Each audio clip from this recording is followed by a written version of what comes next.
Hello, welcome to Unboxed God, where we detox from religion and discover the God who refuses to fit inside the boxes we were given. I'm Tolu Sarah Johnson. Here we explore who God really is beyond fear, beyond formulas, and beyond everything we were taught to perform. If you're hungry for a real relationship with Him, you are in the right place. Let's dive in. Wow, still on the same book. Father, make me yours alone. Becoming God's robot, not by force, but by love. And this chapter is installing the mind of Christ. Grace doesn't erase the past, it rewires the heart. We touched a little bit on this in chapter 7, where we said the old religious script needs to be deleted first of all for the new one to be installed. There needs to be that preparation. The real miracle happens when God begins to install the mind of Christ. This is not an intellectual upgrade. It is not memorizing scriptures. It is not becoming more holy. It is not striving to change.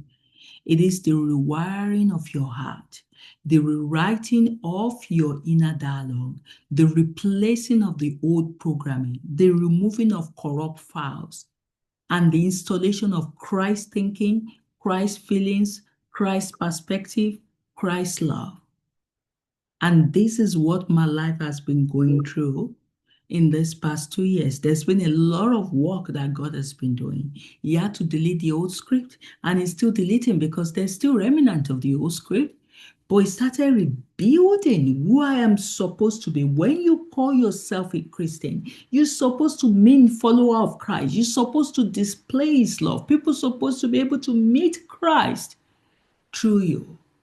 But that is not the reality of what happens today. The opposite happens. A lot of people present themselves to be Christian, but they don't even know what Christ is, who Christ is. Grace doesn't erase your past. It rewires your interpretation of it. It rewires your identity. It rewires your desires. It rewires your reactions. It rewires your worldview. Grace does not delete what happened to you. It redeems it into wisdom, compassion, and purpose. Grace does not remove your history. It removes the shame attached to it.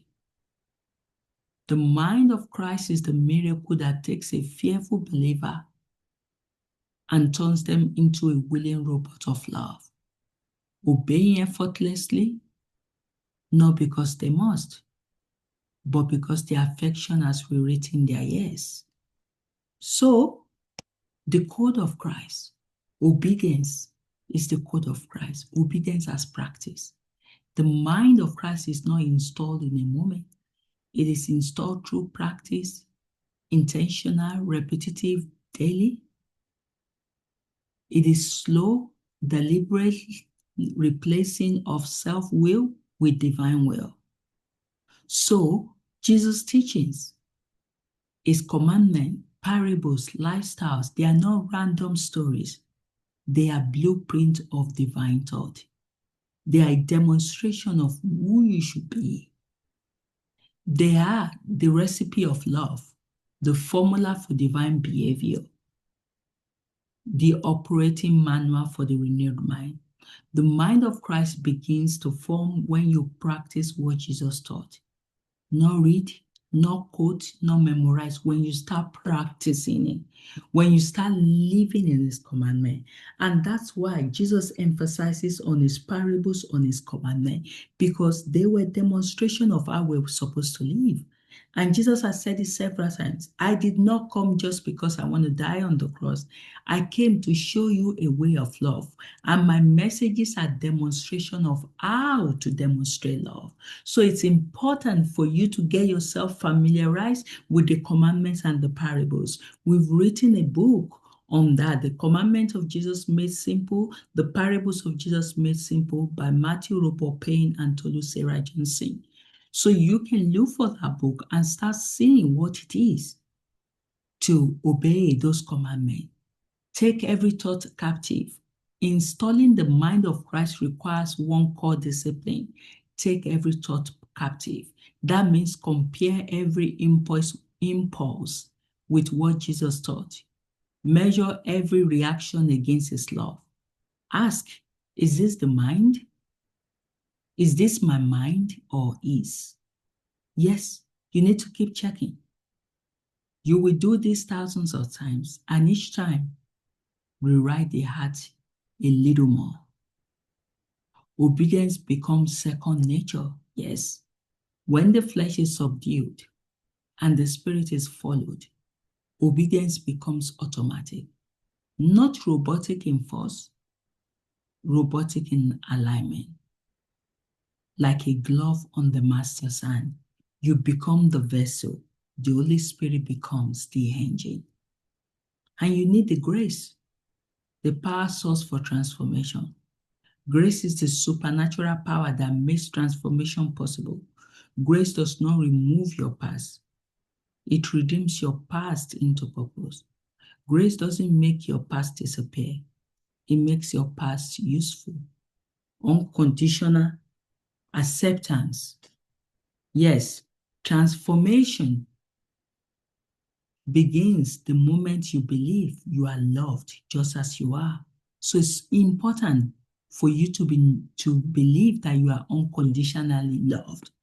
Not as I will be, not once I improve, knowing that you're already loved now, not when I stop making mistakes, not when I become holy enough, just as I am. God sees Christ's righteousness on you. He sees potential, not performance. He sees destiny, not disqualification.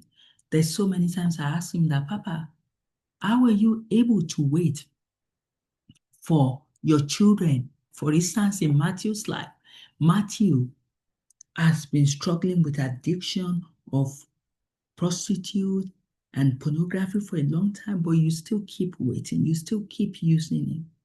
Say, yes, because I see destiny. I don't see your sin. I don't see your disqualification. So you need to start allowing God to walk through you. And you need to start seeing him the way he sees you. The past becomes testimony. God doesn't forget your past because he intends to use it. Matthew's decade of addiction became the very stage where God's message was displayed. Yes, like I said, your deepest pain becomes the lens through which grace shines brightest. Grace rewires your history into ministry. God sees the finished product. Where you see weakness, God sees the blueprint of Christ. Where you see failure, he sees formation. Where you see shame, he sees soil rich enough to grow something eternal. Grace is not leniency. Grace is transformation power. The Holy Spirit mentors you through that process. The Holy Spirit is not just your assistant, it's the program that runs heaven. It's the teacher, the guide, the mentor, the interpreter, the transformer, the divine software. And when you surrender, it takes that primary role in your thinking.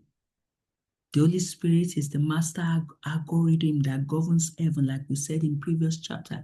He knows how Jesus thinks, the Father's love, truth operate, destiny unfold. Yes, he knows how Jesus thinks. He knows how the Father loves. He knows how truth operates. He knows how destiny unfolds. And if you yield to him, he will teach you to think like Christ himself. Yes, and that formation of character, the result, you begin to embody the traits of Jesus: compassion, patience, gentleness, purity, wisdom, sacrificial love. That is, I am all of that now. This isn't imitation, it is impartation. Your thoughts begin to feel like his thought. Your reaction becomes his instinct. Your love starts to look like his love. Transformation becomes supernatural, not self-produced. You become not a better version of yourself, but a clearer reflection of Him. Let's look at the spiritual turbocharger analogy. Trying to obey God on self-effort is like driving a car with a weak engine, struggling up every hill, burning fuel, overheating, and barely moving forward. That is religion. Now imagine installing a turbocharger, a hidden internal boost that multiplies power effortlessly. That is grace.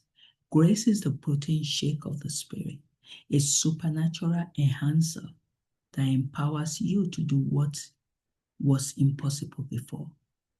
When the mind of Christ is installed, obedience becomes instant, love becomes reflex, forgiveness becomes automatic, peace becomes stable, purpose becomes clear, temptation loses power, fear loses voice, shame loses courtroom. You no longer live on your strength, you live on His power. And God finally gets what He always wanted, not a forced robot, but a willing one, operating on divine fuel, thinking divine thought, and living a divine life. I hope you've been blessed. God bless.